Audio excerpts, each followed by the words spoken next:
안녕하세요. 팜앤팜입니다. 갈수록 약국의 입지가 좁아지다 보니 층약국이라는 신조어가 생기고 급기야 층약국에 대한 분쟁이 늘어나고 있는 실정입니다. 오늘은 대법원 판결을 앞둔 사례 한 가지를 들여다보겠습니다. 이 사건은 층약국 개설에 대한 허가 취소 소송인데 1심에서는 층약국 개설 취소 판결이 났고 2심에서는 1심 판결이 뒤집혀 소송을 제기한 약사들에게 원고 자격이 없다는 판결을 내렸습니다. 이 소송은 현재 대법원의 판단을 기다리고 있는 중입니다. 사건의 개요는 이러합니다. 병원장이 상가 3개를 매수한 뒤 그중 자녀에게 증여한 1개 상가에 약국과 피부관리실을 임대한 것입니다. 그에 따라 인근 건물 약국 2곳이 원고 자격으로 소송을 하였는데 해당 의원의 처방전을 받는 비율이 저조하다는 이유를 들었습니다. 같은 건물 1층에도 약국이 있지만 제소기간 개설인 지 후 90일이 지나 소송에는 참여하지 못했습니다.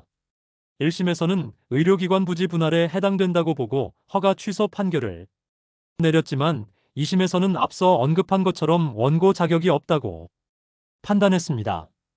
그동안의 판례를 보면 층약국의 처방 독점에 따라 인근 다른 약국이 조제 업무를 침해받았다고 판단한 선례들이 있습니다. 이 사건이 대법원에 배당된 후 1년이라는 긴 시간 심리를 거쳐 이제야 결론이 날 것으로 예상됩니다. 심리 기간이 길었던 것은 그만큼 판단이 쉽지 않다는 방증이겠습니다. 약사님들의 생각은 어떠한지요? 사실 약국과 병원 간의 이런 분쟁은 사안에 따라 판결이 달라질 수가 있습니다. 다시 말해 획일적인 판결을 구하기가 쉽지 않다는 말입니다. 이 사건의 경우 판결문을 보지 못해 정확한 사실관계는 알 수 없지만 일반적으로 심리불속행 기각 비율이 80%를 웃도는 것에 비해 이번 상고는 기각하지 않고 법리 검토에 들어간 것을 보면 그만큼 결론을 내는데 난항이 예상되는 사건입니다. 이번 사건을 보면서 개국을 할 때 병원과 약국의 관계에 있어 주의할 점을 말씀드립니다. 첫째, 건물의 약국이 독점인지 반드시 확인해야 합니다. 기존 약국을 인수할 때도 마찬가지입니다. 둘째, 층약국이 들어올 소지가 있는지 건물 구조를 살펴보아야 합니다. 셋째, 만약 층약국이 들어올 소지가 있을 때는 반드시 특약 등을 포함해 안전장치를 한 후 계약을 해야 할 것입니다.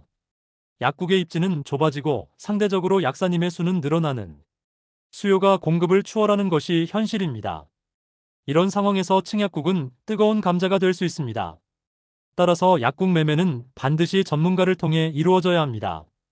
팜앤팜은 국내에서 가장 전문성을 가진 약국 매매 플랫폼이라고 확신하고 자부합니다. 또한 팜앤팜의 유튜브는 약사님들의 길라잡이입니다. 반드시 구독해 주시기 바랍니다. 감사합니다.